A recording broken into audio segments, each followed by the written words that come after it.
Hi, everyone. How are you? I hope all of you are doing fantastic today. Welcome to LUAN Live Sessions. Hope every one of you is doing fantastic. I want to give you a big warm welcome and welcome you to our new series, Igniting Life. Water that does not flow stagnates, rots, and smells bad. But all life that does not flow also rots and smells bad too. Our life is only worthy of this name if it flows, if it is in motion, whether out of cowardice or laziness or even inertia, although it is almost always fear that mostly paralyzes us. We tend to stay still and even more to lock ourselves up. Casting ourselves is not just staying still, it is to hinder any future movement.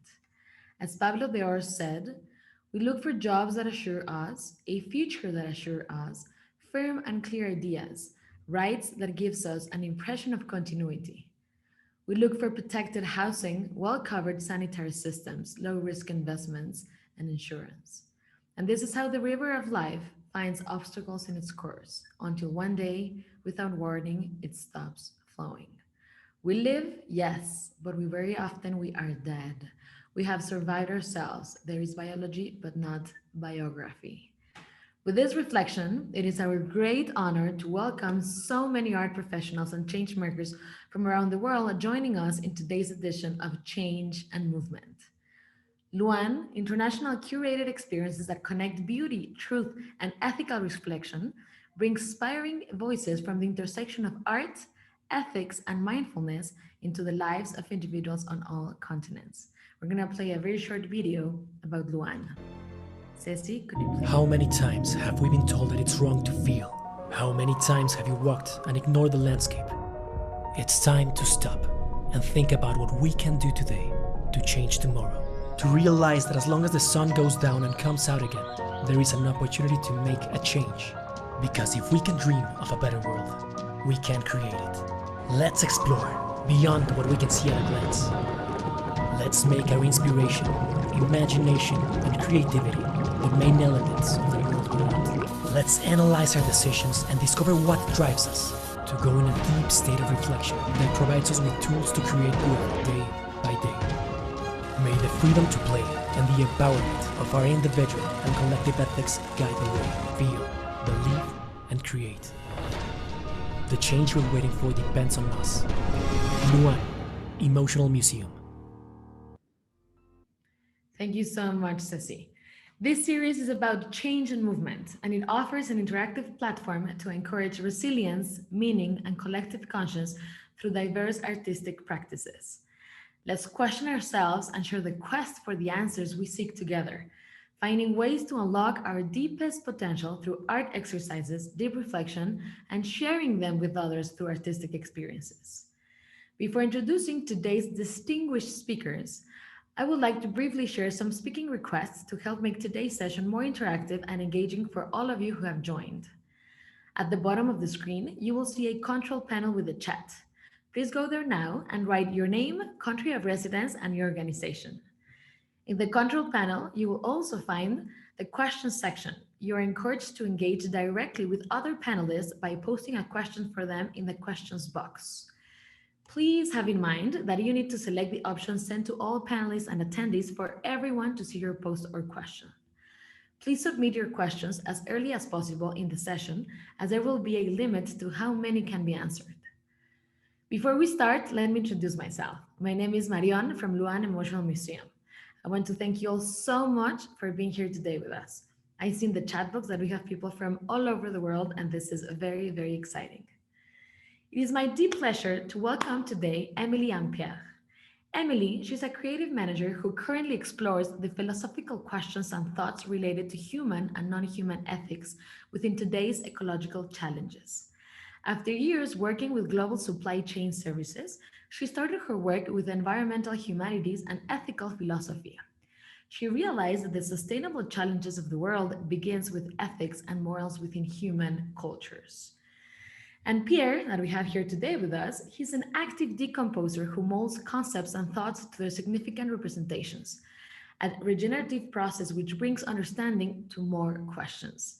With his background as a sensitive neuroscientist who explores the ontological world of all beings, he naturally continued his research within the ontological spaces beyond humans. Together, they've created Art Deco, who hosts immersive experiences, online poetry, and an inspirational forum with art and science. They explore questions such as what does it mean to live in unity with our surroundings? Which role does interaction with nature play in our lives? How do we shape and shift to nature based morals on our daily life? How to interpret plants' intelligence and ways of communicating. All of these questions are absolutely fascinating. In today's session, we will hear and talk about the perfect moral storm of today's ecological challenge and collectively elaborate ways on how to shift our moral values for morals nurturing the nature around us. The session's goal is to have an interactive exploration about the various challenges we face in our daily lives and ways living in empathy with our surroundings. We will explore this together through poetic reading, reflective conversations, and interactive group sharing. I encourage you today to be curious and to enjoy this experience. Let's have fun together and let Emelie and Pierre work their magic through this enriching experience. Emelie and Pierre, please take the stage, and thanks so much for being here today with us. It's truly a pleasure. Hello, everyone. Hello, Marianne. Hey, hi, Pierre. My sound's Hi, good? everyone. Yes, we can hear you well. Great. Hi, Emelie. Good. Share the Wow, what an screen. introduction. Like amazing things about you guys. No, thank you. Topics. Let's see. So today we are very excited. We are based currently in Belgium, and the sun has just set, and we're looking forward to this conversation with all of you. We like to say that we're not here to teach you anything. It's rather more of a conversation together, but also in a poetic reading, and there will be space for you to also have time to reflect throughout the session, so we can also share what we've been reflecting on. And let's see. And we really hope, I can see that there are 57 people here. So I'm very curious to see who you are and what you have to share with us today. Yeah, we have people from Mexico City, from Pakistan, from Mauritius, from India, from Bangladesh, from Barcelona, Panama, from Paris, India. Wow, it's a broad group. Yeah, it's cool. Lebanon, Jamaica, wow, Costa Rica, Mexico City, India, the Bahamas, Sri Lanka, Botswana. Oh my God, Nepal. Amazing. Welcome, everyone. So so to set some context, how we will run this session together with all of you. We will go through a poetic reading, so there will be space for us to relax and listen. We will also have a lot of focus on actually conversations together. So you will have conversations with us and either in the chat or if you turn on your screen, and we will go through the topics that we like to discuss.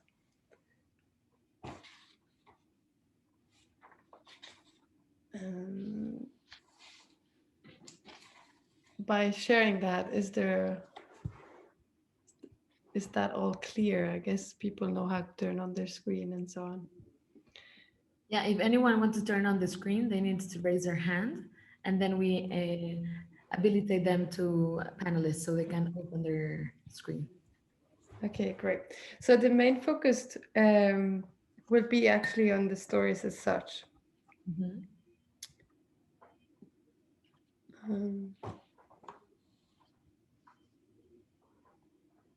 Pierre, do you want to share a little bit about how we would? Yeah, I'm just a bit impressed. I'm just a bit impressed by the 60 people that are all around the world. So basically, Emelie and me, we used to receive people and to have very live discussions about these topics of ethics, joy, mesmerizement, ecology, and many more. And here for LUAN, which we got invited, and we're very grateful for that. We had to structure our thoughts into this presentation, and we're going to try to make it as flowy. And of course, it's behind the screen, so it's not going to be. We'll try to make it as interactive as possible. And for us, all the questions of today, all the challenges that are awaiting humanity, that humanity is facing at the moment, we can talk about techniques, about economics and others, but it all comes down to how we perceive the universe, how it makes our inside boil, and how we relate to the inner representations.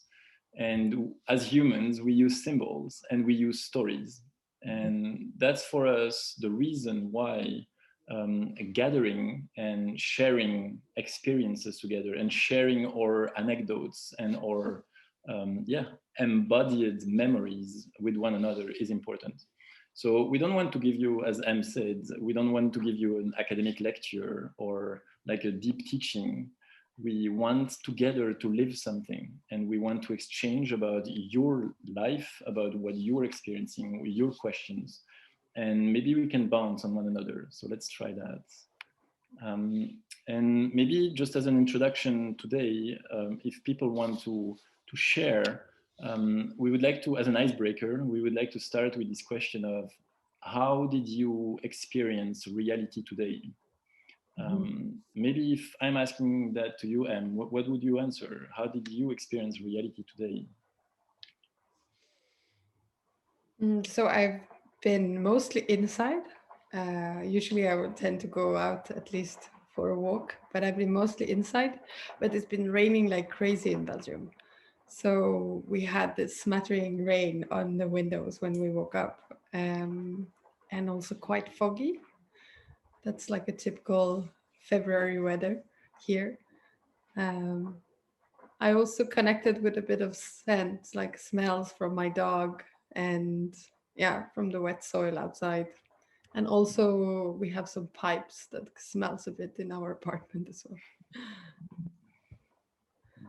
And we would like to invite the participants, the attendees today to maybe react. If you want to share how you lived your life today in Sri Lanka or in India or in Argentina. I don't know if any people want to raise their hand and share in a very small anecdote what they've lived today. I think it's kind of nice to hear from others. Of course. Yeah. Maria says to screen a little bit from windows, also by smelling and tasting. That's wonderful. We have another one from Carla, and she says, do a very nice gratitude meditation this morning. Amazing. We have Ukania, cooking, researching my work and trying new things. We have also from Alam that he says that this morning was a bit tough, having a lot of mixed emotions about the world we're living in. Very true. We have Andrea. For me today, reality was being in touch with my sore body. I was also lazy and accept my laziness without judging it. That's a good one. Yeah. It's not always easy. Tessa, experienced the city and cold, great weather from commuting on my bicycle. Jose Joel, midnight here in the Philippines. I can't talk loudly. My baby is sleeping. Yeah. Wake up, baby. Menik says, thankful today being busy. Yoti says, for me today, reality was about living the moment. It's beautiful.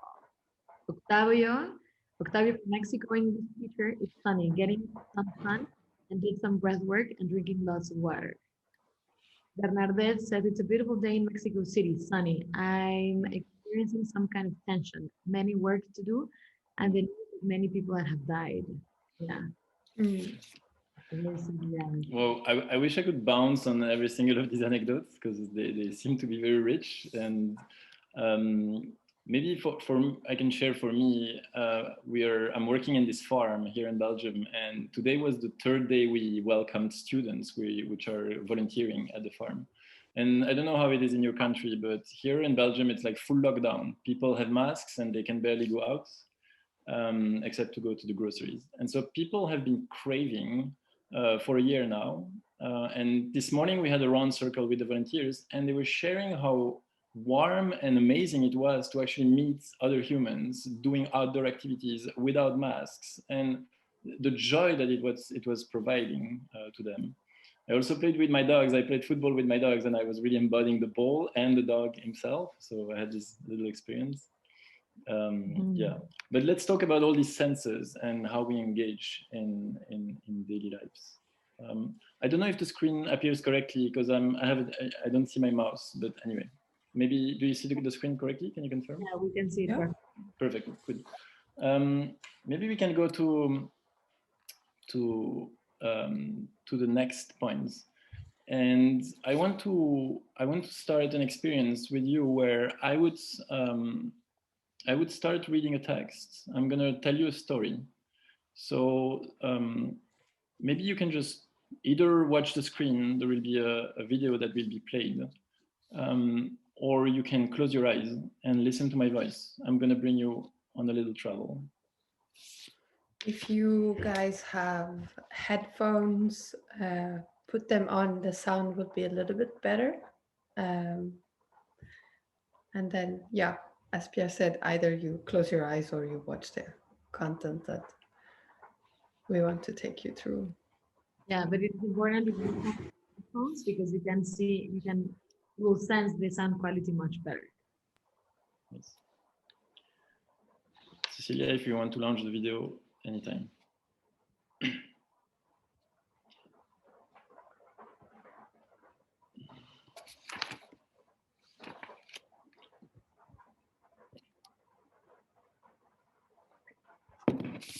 Maybe I'm supposed to unshare my screen actually.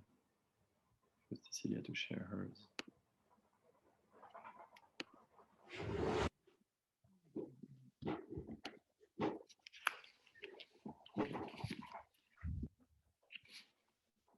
I'll start. For thousands of years, oh, there we go. I had to wait a little more. For thousands of years, our species and cousins, the Homo type, moved around in vast environments as hunter-gatherers, adapting to other species and their cycles, to regenerate. Today, we are reaching the limits of our planet. We're soon 10 billion, running on every single continent, and we're depleting and extracting massive amount of resources. We live in a world where our consumption production is eradicating other species and tapping into many reserves. Individualism, capitalism, extraction-based economics, comfort, progress, the Anthropocene, this era where humans are impacting and deeply skewing natural equilibriums, many names and causes for our systemic crisis. They are numerous. Each of them is isolated and seems distinct. But the moment we start pulling a thread in one issue, we see how it moves in one another. Interdependence. Perhaps there is a need for a transversal approach, from geopolitics to chemistry, from neuroscience to poetry, from bacteria to free will, from perfumes to ethics. Maybe they are all the same, or they share a common source. What if we went to reflect upon the very core of ourselves and the world we are in, to ask that question: what is it that we are, and how can we act towards harmony? At this point in the history of the universe, we believe that as humans, we lost track about who we are and how we perceive the world. We lack the compass of our direction. We reach limits and we have no visibility on how to organize. We live in a crisis of our own representation. For us, humans are disabled from several perspectives when it comes to perceiving the world. Here are 4 dimensions that can help us to grasp how powerless we became. Our universe, Earth, home. When did it all start? From chaos to matter, from life to consciousness, from will to culture, from self-consciousness to ethics, a long continuum, a long time. But what am I exactly? How can I exist in this present moment? Myself in this universe, a unique constellation, at every instant, a full renewal. I am the child of my parents, which are themselves children to their parents. Existence, consciousness and responsibilities, travel amongst beings. I'm a mere dot in a universal mesh, an ungraspable, mysterious ecosystem. Something large that evolved over time. I am surrounded by other forms of matter that have organized over the years. Particles were pressured and became atoms. Atoms clustered and became molecules. Molecules ended up being organized as organisms, which various forms collided into ecosystems. All these alive forms of matter have cycles, from atoms to ecosystems, and me too.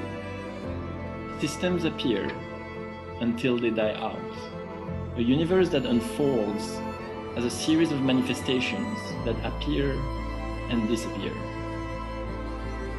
What else is out there? How can I approach alterity, and what is otherness? In my own body, other organisms, as bacteria, are more numerous than my own cells.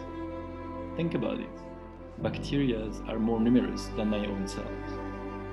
The organisms that are bouncing in the humidity in the clouds, the soil nutrients of the last vegetables that I ate at lunch that now travel through my guts, the oxygen in the air I'm breathing and fires in my blood through my lungs. They are all parts of the otherness in the larger system. Said in a different way, the universe that is me is also you. Often we forget to acknowledge the small-scale systems around or even inside us. The myriad of mushrooms that are growing inside of us, most of them for the better, because they fulfill fruitful functions. Sadly, there are misfortune interconnections caused by the inputs from other systems.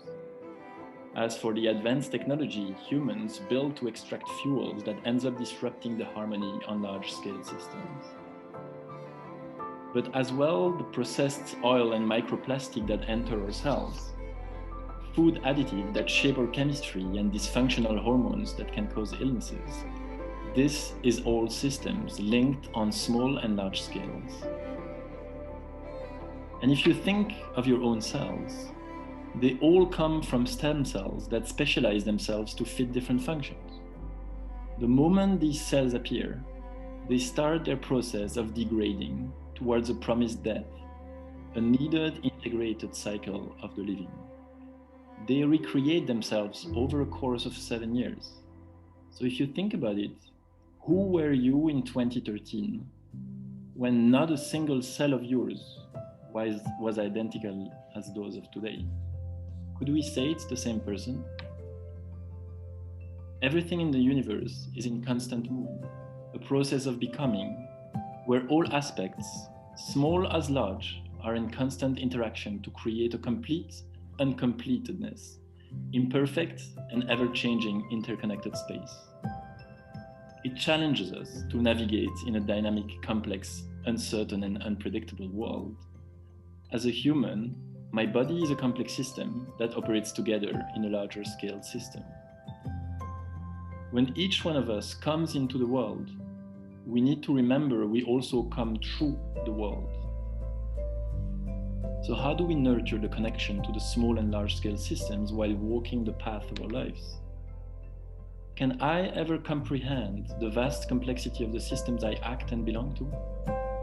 How do I deal with the ever-changing state of myself and the rest of my environment?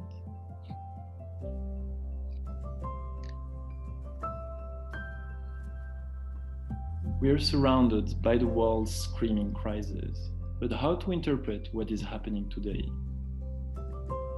Through innovation and progress, humans aimed at controlling a distinct, hostile, and resourceful nature for the sake of humans only. We engineered, through our minds, ways to control at best this unpredictable universe. We developed science and technique to their uttermost. But at what cost?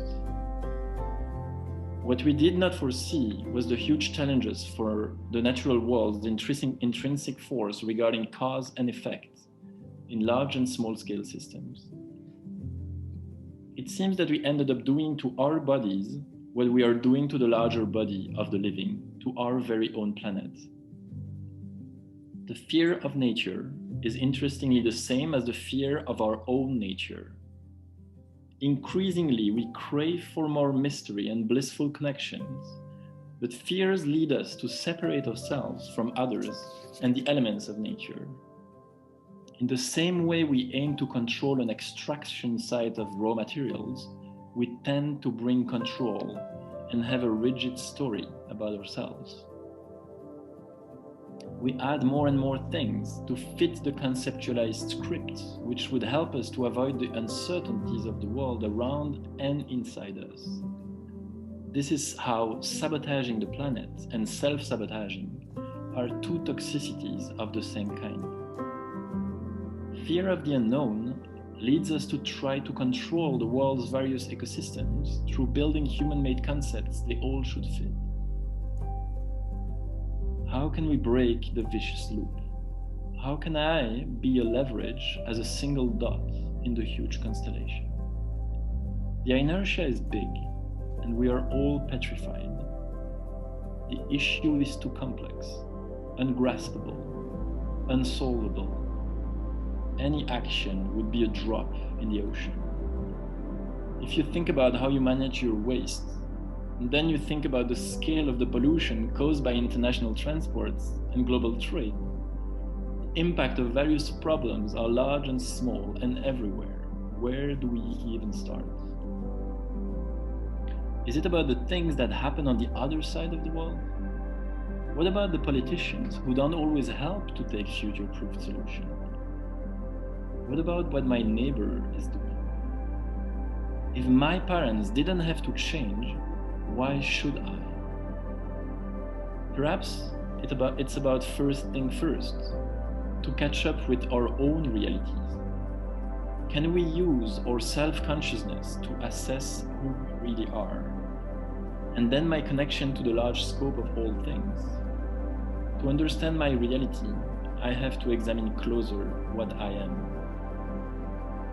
What are the boundaries of myself? When we start to envision and feel ourselves as bigger than ourselves, we enter the us. By connecting and reflecting into what reality is, we increase its leverage. And by the way, it requires efforts. It's easy to fall back on the I and the ego that wants to control things out of fears. There is a constant tension in us between our egos and to feel our large consciousness that is being part of a bigger constellation.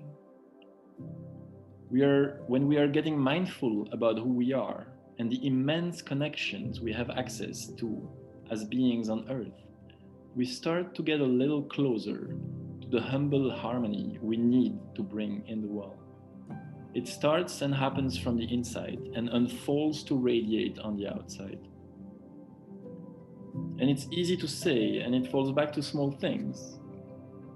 But imagine the power of increasing our mindfulness about what we are and what we are part of, to develop more empathy, and hence forgive ourselves and forgive others, to have more compassion, to reduce the impact of our own conditioning and bias cultures, to spread love and consideration for all beings, and seeing beauty everywhere. And then, in a state of mindfulness, our real antennas can blossom. We can then unblind ourselves and receive magical signals from the world.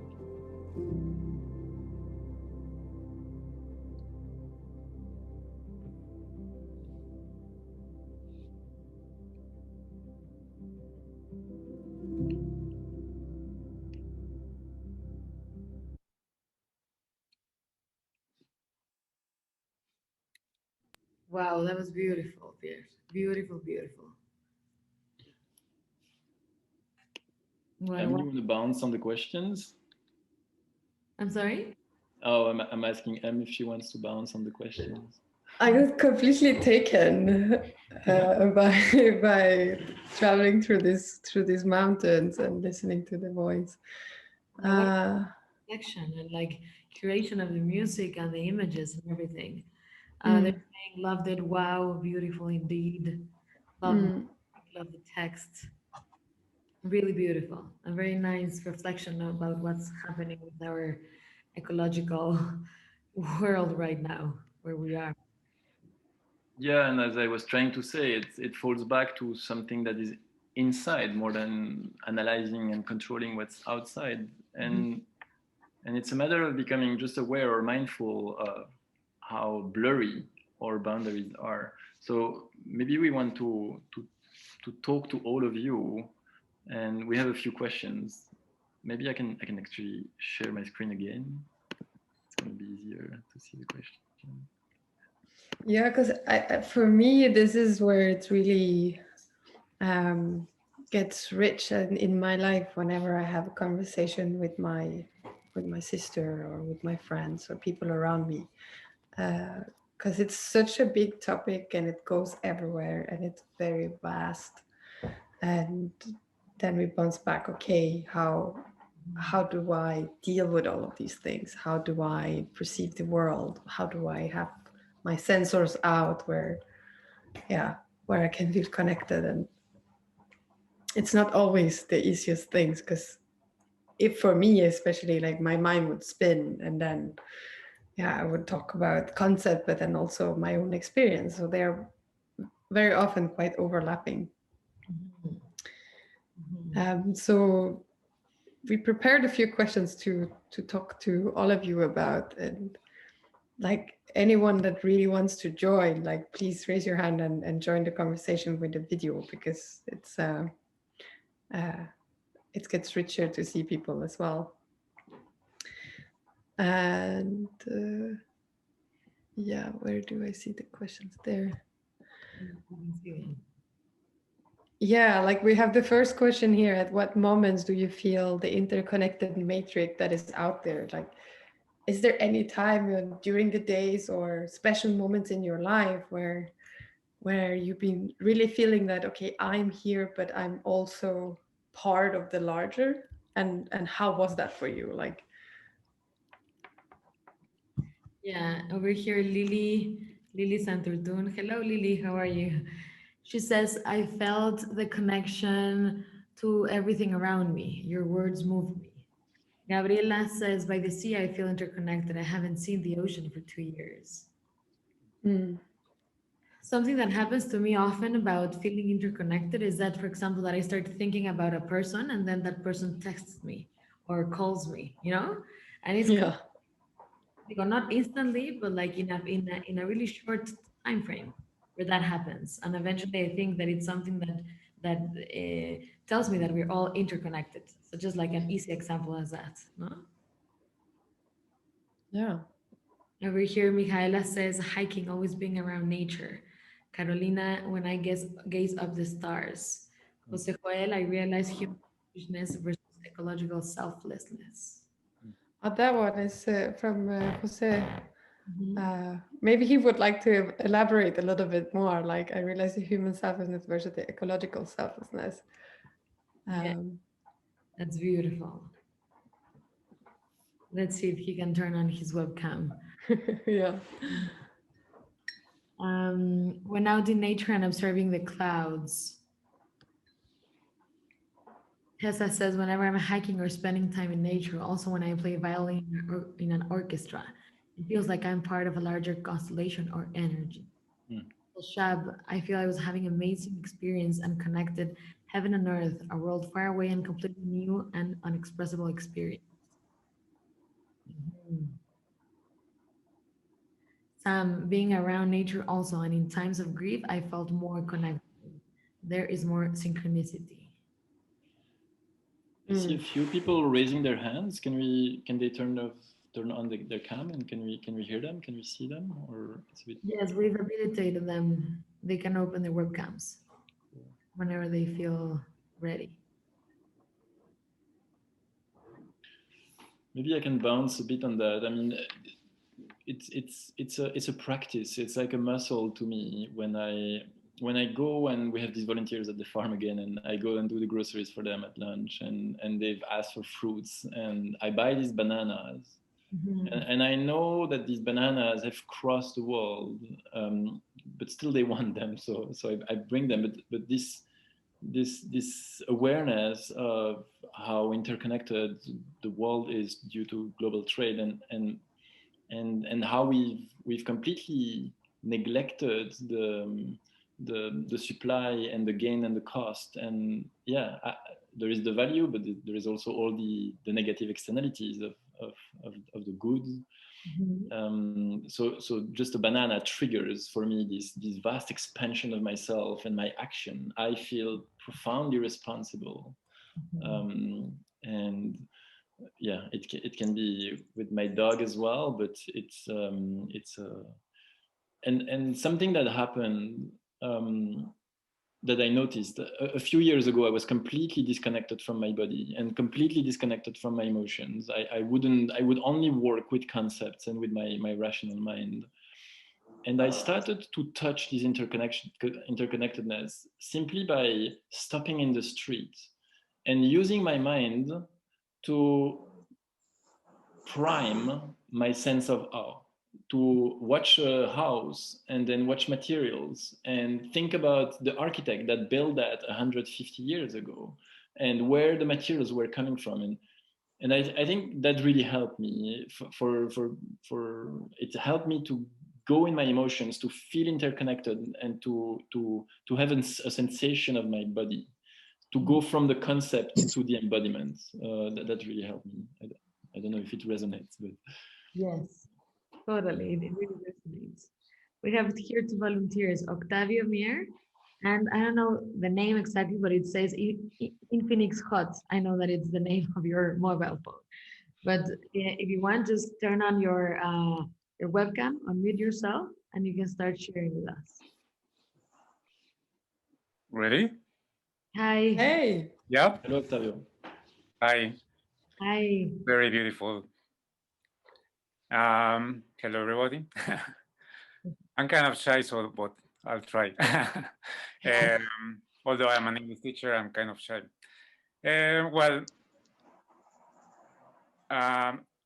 Recently I felt more connected with the matrix, because being here locked up, I've been like joining these kind of things and doing breathwork with online and these kind of things, and I have really felt all this connection with people, although we are all separated and physically separated. We are connected in other ways, and I am lucky to have. You can see that I live on the last floor, so I can see the sky, I can see the clouds, the moon, the sun, or I can just go upstairs to the roof, and so I have this connection with nature. I love nature, and always when I'm in with nature, I feel this connection. I love to go to the forest, and this is something that I have missed a lot, because there is a park that I have very near, and now it's closed, and I can't go. So it's sad, because I used to go there to do exercise and other things. And yeah, sometimes I meditate, and when I'm meditating, I like trying to send energy to people I love and to the world in general. And I also feel this connection. I feel like, well, I don't know if they feel it too when I am doing it, but yeah, so that's how I feel connected, interconnected. Sharing. And well, yeah, also animals. I mean, I don't have pets because it's a very small apartment, and before this, I was not here almost all day, and I don't think it's good for a pet to be alone. You have a pet, like, it needs company and care. But my parents had a dog, and I always had this connection with them too. I even had like walking on the street. I had dogs walking with me for some period of time, like keeping me company. There was one particular night where I had to walk a long distance. It was very late because the party finished and I didn't have money and I had to walk a lot. And there was this dog walking with me for a long time, just walking, like keeping me company.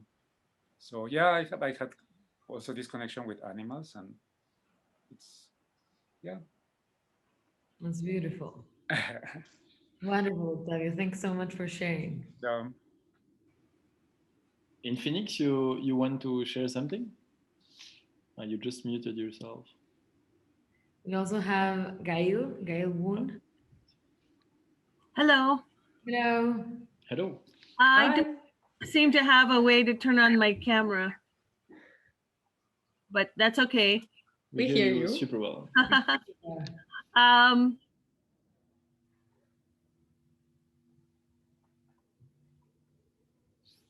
know, now it was muted, I think. Yeah, we were hearing you. Welcome. I can hear you now. Okay, I'm a marine biologist in the Bahamas, and I founded an environmental education NGO in 1988, and we've been working with youth for all those years. And when I feel the interconnected matrix is mostly when I'm working with the children, I feel really, really connected. And to see their faces and to understand that, they are being exposed to things they've never seen before. If we're talking about pollution or climate change or invasive species or sustainable fishing. So that really brings me alive, just to know that I can help them and touch their spirit. And actually I get more from the students, the youth, than I'm giving to them. But recently with COVID, we stopped for a few months, but in August, we decided to build a community garden. So we meet every Saturday outdoors, and we plant seeds and put seedlings in pots, and then we put things in the ground. We just had a harvest on Monday of cabbages and beets, and we gave them to the children's home and to the old folks home. But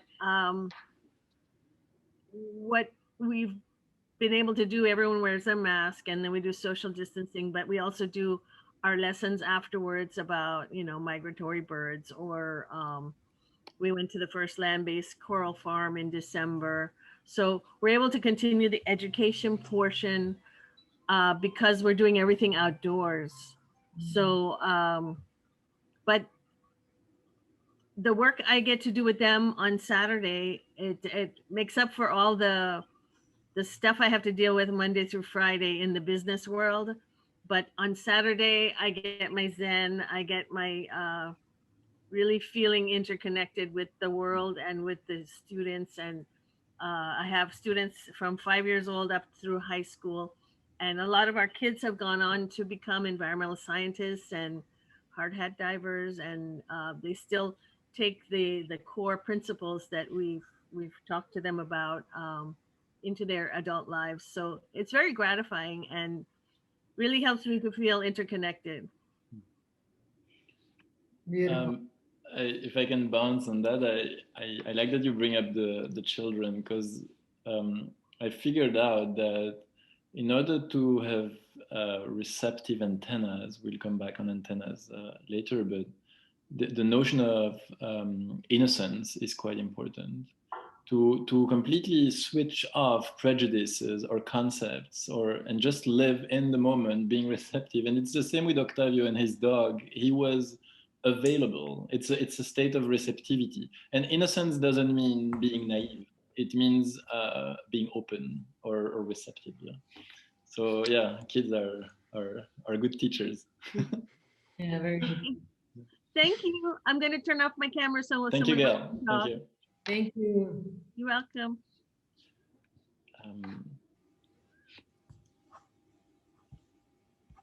Should we go to the next topic, Em, or you wanna still ask one more question on that list?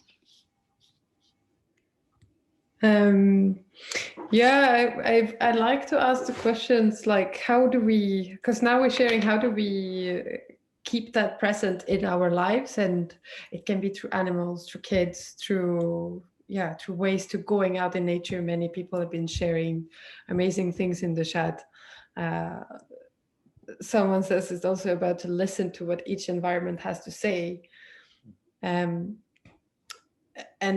it can really be about zooming in. And when you look at an ant nest, for example, the longer you look, the more aware you become on how they're functioning and what they're doing and what kind of signal it sends to you. So that's different ways of like keeping it present in your life. But I'm also curious, like we as humans, how do we share this with our community or with other people around us? How do we encourage other people to go out more in the forest or to do those tricks and ways that we have with us into their worlds and into their daily lives? Yeah. How do you do? Yeah, I'm thinking like, because when I was younger, I had this preaching method, which probably people understand quite quickly that that doesn't really work. So I would come to my mom and dad and tell them how I perceive the world and hoping that it would impact them. And it's not really the way. It didn't work for me. But lately, it's more about sharing my curiosity to bring the ones that are curious or is in my surrounding, to bring them into what I'm curious about and why. And I've been lately into dyeing with natural materials and dyeing with flowers. And then when you put flowers on a fabric and then you bring your friends to look at this and to see how the roses are printing this on the fabric, which is cotton, which comes from nature as well. And then you start to bind this whole like story, which is connecting the cotton field and the roses and the dyeing and the textiles that you're wearing, but also around a very small topic where you can actually do it as a fun thing, as a Saturday afternoon. And that's been ways to share with others like values that I have around nature, or a way to feel connected to nature. Mhm. Very nice. Well, yeah, the encouragement part can sometimes be a bit hard. Like we are in our worlds and we're doing what we're doing, and sometimes we don't even know that we are inspiring others by the things that we're becoming aware of. Yeah, sometimes we don't even know. Sometimes we're only focused in encouraging ourselves, and then we might be encouraging other people just kind of as in a side effect, right? Yeah. Yeah, I like this. I like this switching from preaching to embodying as well. I noticed how self-awareness plays a big role in defining the pace I want for myself in my life. And so whenever there's a perturbation or another being with another pace, I can also stay in my pace and just mirror that the other we're all one, but the other is too slow or too fast. And playing this role of mirror to the other is also a good way for them to understand that there is no forced pace and that singularities are respectable as well. I've seen that I missed the nickname, but someone was also raising their hand. Infinity, or what's the name? Yeah, infinity. Infinity. Yeah, third time. Yeah, but I think he's having problems with connectivity. There we go. Hello, Infinix. Hi. Can you hear us well? Hello. Hello. Hello. Hello. Yeah, good evening. Good evening. Hello. Hi. We hear you. Good evening. Yeah, I am Alfred James. Hello, Alfred. From Ghana. I've listened to the conversation anyway, and I can see it has really made an impact on me these few minutes. And talking about the interconnected metrics, and I see that it is really a problem because back in the days and when, if I can say, creation started, we live in a world where we are connected, we depend on nature in order to survive. And looking at the present moment when we have a lot of environmental crisis, I see this interconnected metrics to be a problem anyway, in the sense that you live with people, first and foremost, who you think they are rational, in the sense that they take decisions in order to help the environment to grow, to help the climate to be favorable to the people who are living in the world. But often and again, you see that this is a problem. The way we handle our environments, the way we interact with nature becomes the trouble of the day. And this has made life unbearable for us. We have bad climates, and it has resulted to a lot of problems. And even our life now has become a crisis. And we are just moving from like bad to worse and from worse to worst. So looking at this interconnected metrics, I find it problematic based on how far we have come with our interrelationship with the nature, how best we relate with even the trees, we relate with the grasses in our surrounding. How are we to use them for our own good? Because I believe they are there so that they can help us to survive. And we are there as a rational being in order to help to tame them so that they can be for our own good. But often and again, now we use them to an instrument of destruction, which is really not good on our side.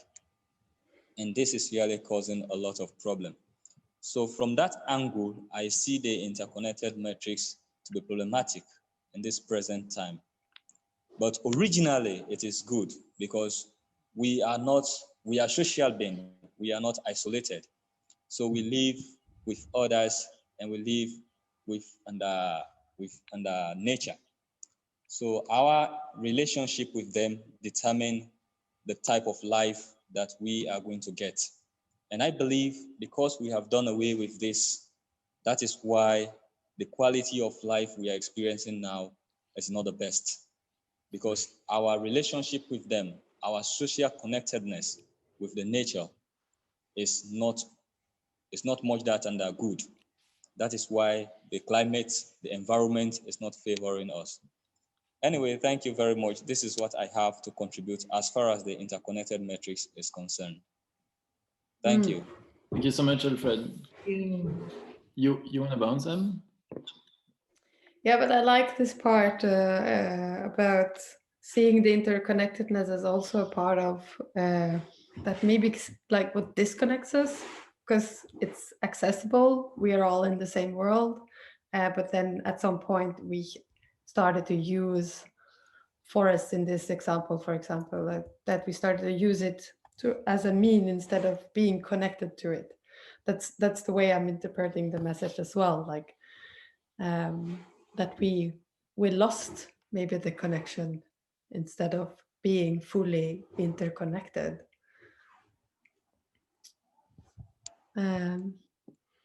Yeah, which comes a bit into our next topic actually, like whether is it how would we build in our heads and in our minds thoughts that we would be closer to other beings or to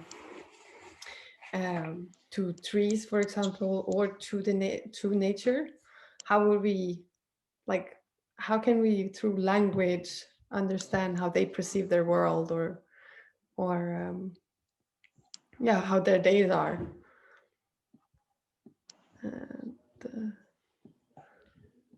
Like we've been reflecting before, like what is it, how is it life for a cabbage, for example? Like what, or can trees, like, are they social beings? Are they something, do they talk? But if we stay a little bit on the cabbage example, like how is one day for a cabbage in the garden? Like, what do they do? Do they have sensory experiences as humans, or like what would we call these things?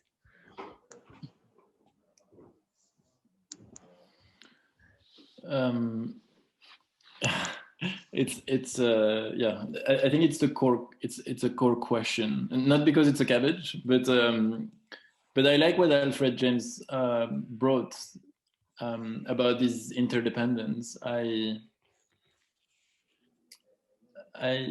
think we actually separated ourselves from that world. That is us. We separated ourselves from ourselves, and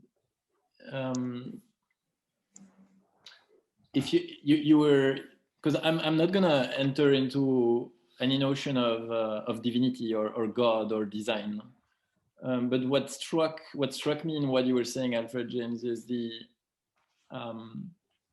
notion that you believe that nature is there to help us to survive, and I think it's quite of a utilitarist approach where we would use nature for the sake of our needs. And as soon as we enter this relationship of we are subjects, we are conscious, and nature is an object, and we can use and exploit and extract and have a lot of joy in this environment where we can extract what we want for the sake of us. Then we put a label, we put a word, nature, and this is resourceful, and then we can extract from it in an infinite way, which of course doesn't work, but which means in the end that we put labels, and it's completely reductive. We don't go into the sentience of a cabbage in the end, because we know it's a cabbage and it's for us to survive because we can eat it, but we completely forget about how sentient it could be, how it could feel. We know from trees and vegetables, for example, that their roots, the root system, has listening skills. It reacts. It's a listening skill. It's also a label, and it's just a word. They don't have ears, but what they do is they process the mechanical vibration of water that is around, and the roots are growing towards the water. So at some point there is, and the question is, okay, we talked about space and time from the beginning of this session, but what about life? What about the living? And more science papers are actually showing that the appearance of life did not happen like this. It was not just a binary thing. It was a long process on thousands and millions of years, around which some cells and some membranes started to reproduce themselves in some weird ways, and so it's not all of a sudden. And to me, maybe one of our blind spots as humanity is still to consider that there is a separation between the matter, which is not alive, and the living. And in the living, you have conscious and high conscious and self-conscious, and yeah, I think it's more of a continuum than boxes in the end, and yeah, so we can wonder about the senses of these plants, and I know you've done a bit of research on that. Maybe you want to share about what did you find out plants and trees have like senses? Yeah, but I was reading this paper that when the cabbage is in the garden, for example, they, as you talked about the root system, and that the root system can detect water, but it's also when a caterpillar comes on the leaves. So the cabbage knows that, since it starts to send out another type of chemical inside the leaves to defend themselves. And the moment it hears, in brackets, that bees are around, they start to send out other chemicals, which is higher in sugar. So the bees would come closer, and that's especially for flowers. So that they have an interaction with their environment. And I wouldn't say that they're self-aware of who they are like we would do as humans, but they know where they are because they know their environment around, like they are reacted to that. yeah, it's knowing about their environment, and it's also, it's hard to label it as self-consciousness, but you definitely have a sociology in plants where you have families and tribes. And I don't know if you've heard these studies on fungi, and especially mycelium, which is like these white mushrooms, white mycelium, yeah, that goes through and below every forest. And actually, I think the biggest mycelium organism is like 90 square kilometers. So it's like huge. Communicate, right? Exactly. So it's a network that helps plants and trees to interact, and it goes to the and on top of the mushroom, on top of the mycelium, you have like bacteria. So it's a triple interaction between trees, mushroom, and bacteria. But the mushroom, the mycelium, helps families of trees to exchange nutrients, to negotiate. They talk and they communicate, and the exchange is really like a deal. It measures the amount of resource and nutrients that would bring in input and as in output. So there is a notion. It could be very mechanical, but still, it still favors the seeds of the mother tree towards her own species and not the other species. So yeah, it's happening everywhere around us, and we don't notice at all because we don't receive this information. It's not very salient to our senses. But definitely the senses of humans, and we define them as 5, and actually we have actually more than 20, 30 different senses. The plants and other animals also have crazy abilities. Like, it's very hard to pinpoint what humanity is. We know that crows are counting up to 7. That chimps have like a pharmacology. The mother chimps share molecules or this kind of plants for this kind of disease to their kids. Yeah, so you have like very complex, what we would define as very complex abilities that is shared in the plant, in the animal kingdom. And it, yeah, I think it's a good way to become a bit humble about who we are and what humans are. And again, I bound that to the utilitarianism that Alfred was bringing. Who or what exists for what? I'm not sure we can say that nature exists for humans. I think it's really a notion of symbiosis, and for various reasons we put that out of balance. That's amazing. So many things to explore from the nature world that we're not even aware of. Yeah, their social structure. I mean, we tend also to look at them like, how look-alike are they us, for us to have a better understanding of them. And in the scientific field, that start to change. That narrative is not there as strongly anymore, because we notice that we don't have the same sensors. So we need to really look into, okay, how do they function in their environment? What can we understand from that? But in the forest, we can see the similar example as humans. Like, they have their communities, and they are interconnected to, one tree can be connected to 40, 47, 48 other trees, and they have structures of old and young, and they distribute the structure, so they have a healthy community there. And as any healthy human community as well, you have the elderlies, you have the kids, and then you have the people in the middle. Yeah, and this is like a very cold knowledge somehow, right? It's just sentences, and like, okay, these green stuff are actually sentient. But as a neuroscientist, what I came to understand, I was studying neurophysiology, and I was all into decisions and ethics and concepts, and yeah, how did we become self-conscious? And what I realized was that actually movement and action and our bodies defined and shaped our consciousness, which means that our bodies, our shapes, define how we think. And from that standpoint, I feel it's very interesting to try to embody a cabbage, or to embody grass, or to embody a fungi, what does it mean to be in that body? And how would they start to think from their shape, from their morphology? I think it's quite important to come back to, instead of subject object, observer observee, to something which is like subject and subject, and consider them as whole beings, to develop empathy.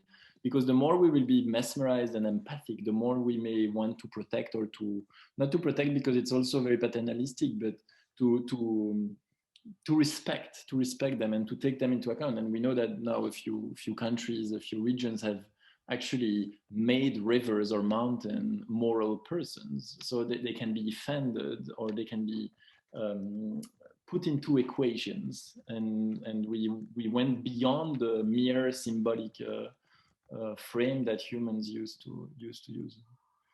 I don't know if we had like memory. You want to share something about memory, or we fasten it up? We fasten it up a little bit, Okay. but there are plants that can be considered to have memories as well. They can actually learn and remember over time. So the mimosa plant, for example, they've done studies of like putting drops on the plant leaves, and the plant leaf would start to close when the drop comes, because that's a threat. But after time and practice, it's realizing this is not a threat, so I don't have to close. And then it will keep it open. And then we were testing, okay, but is this just a coincidence? And then we started to shake the plant instead, and then they started to close. So they remember that this type of behavior, this is okay, but the other behavior is not. So that's also fascinating. Over, you do the same thing 1 month later and it will remember. I have a little excerpt from Thomas Berry that I want to read. It's very short. Our relationship with the earth involves something more than pragmatic use, academic understanding, or aesthetic appreciation. A truly human intimacy with the earth and with the entire natural world is needed. Our children should be properly introduced to the world in which they live. Our challenge is to create a new language, even a new sense of what is to be human. It is to transcend not only national limitations, but even our species isolation, to enter into the larger community of living species. This brings about a completely new sense of reality and value. Mm-hmm. And indeed, as soon as you start to experience other beings in nature as beings with their complexity, with things that we will never grasp about them, then there start to be respect and possibly harmony amongst species. Mm-hmm. I think that's really the message, and that's where mesmerizement can be a good tool.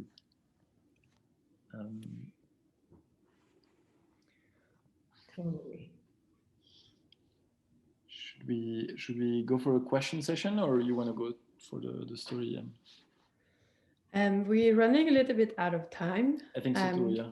Yeah, so I was thinking I can just read the meditative practice and then we round up. Sounds good. Yeah. Just as a closure for the ones that are still here.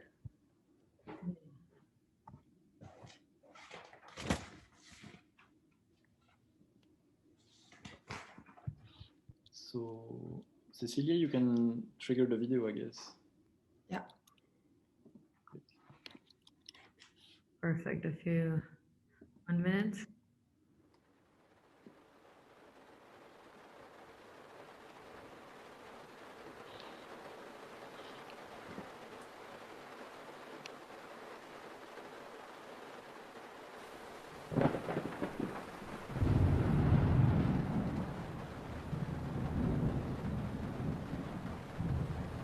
You're driving through the misty forest while the rain is pounding on the car roof. It's calm, and so is the forest.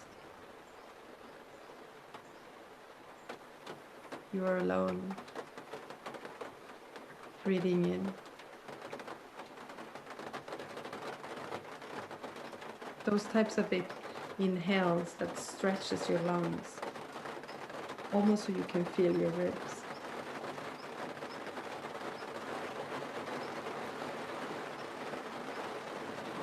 And you exhale. Can you see the heated air that just created from your mouth by your exhale? Your breath particles start to mix in the fog into the invisible. How long time ago was it since you took fresh air? I mean real fresh air.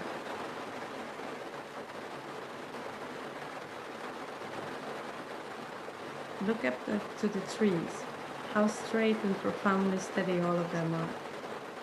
There they stand, one after the other. It's like a majestic welcoming. Each of these trees separated from each other, but here they stand in their togetherness, participating to create the whole forest.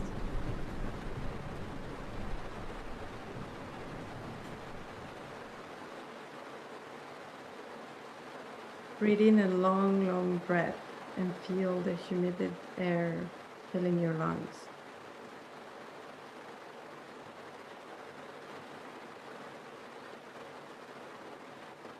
And notice how your thoughts slows down a little bit. It's less noisy.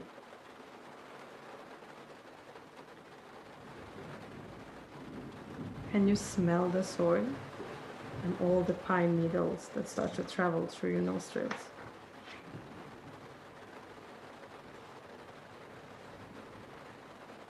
If you stretch out your hand from the window of the car, you can feel the raindrops on your skin. You get all wet. Oh, it's been a long time since you feel this relaxed sensation with water. And this time, not caring too much that you're becoming wet. You're staying with the rain. And you let the hand hang out from the window.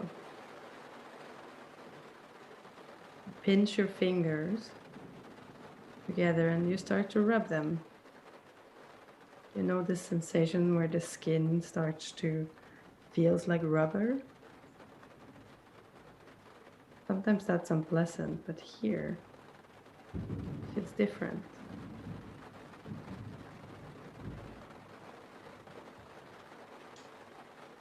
This is the sensation between you and the water, the rain, the forest, the soil, the mushrooms, the air.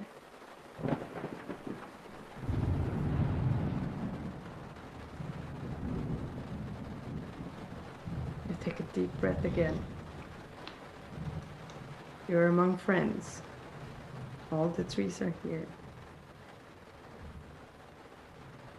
The serpentine road caressing the tree roots while creating this for you. But does the trees know that you are here? The world that we are living in and created can sometimes feel overwhelming. Does my actions as a living being in this world make any difference at all? And we all have these thoughts. But let me tell you a little story about an old woman. It's an ancient story told by the American tribes in Ohio. It's about a woman that lived in a mystic cave. And she lived there for many centuries, together with her beloved dog. The old woman spends her time weaving a beautiful garment from pine needles that she collected from the forest. She's been weaving this garment, and it's the most beautiful that anyone ever seen. Her dog spends the time napping in the corner in the cave and watching.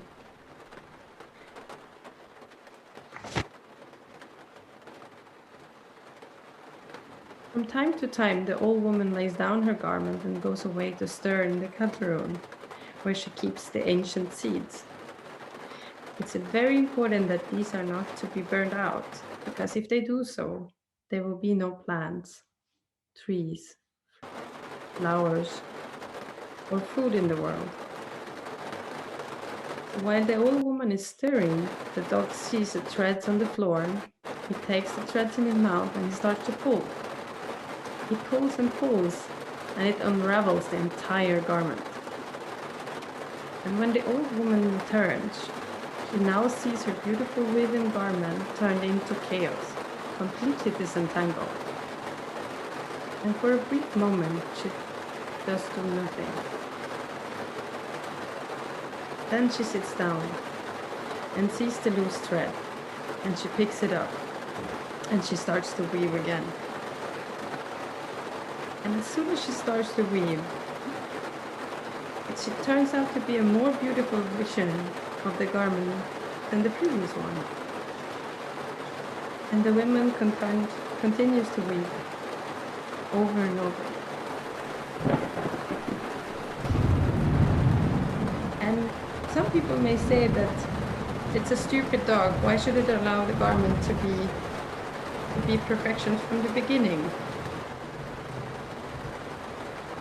But if the world will be perfection, it means it will be done, it will be over.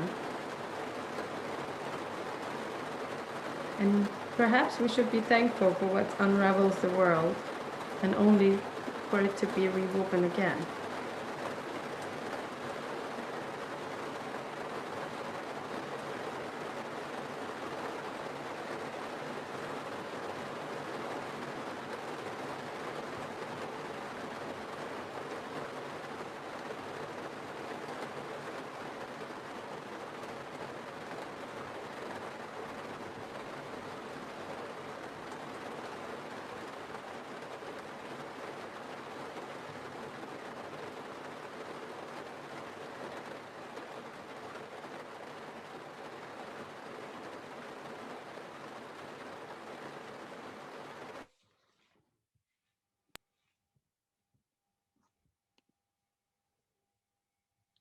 Thank you.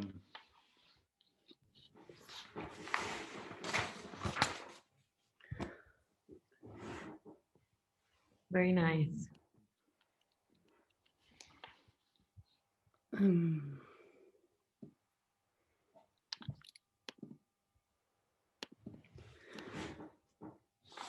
Yeah.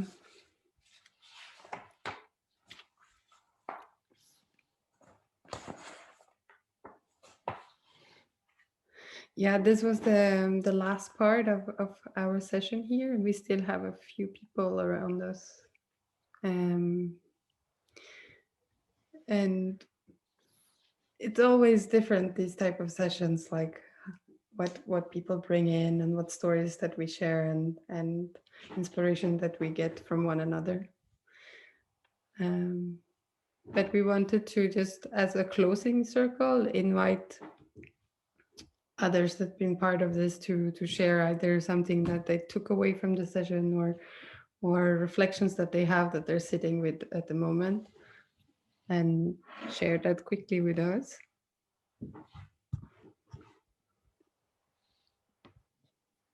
Some people over here in the chat box says that today's presentation was very grounding. Much gratitude to our presenters. And yes, this recording will be emailed. And also Ingrid says that was absolutely beautiful. I completely agree with Ingrid. My oneness with everyone and everything. Very nice. Thank you. I can't really read the chat at the moment, so if you want to read what's said, that would be great. Says heavenly experience. Thank you. And then Carla says, it was amazing that if we give a little bit of time to ourselves, then we can ground ourselves again and feel interconnectedness with everything. Totally.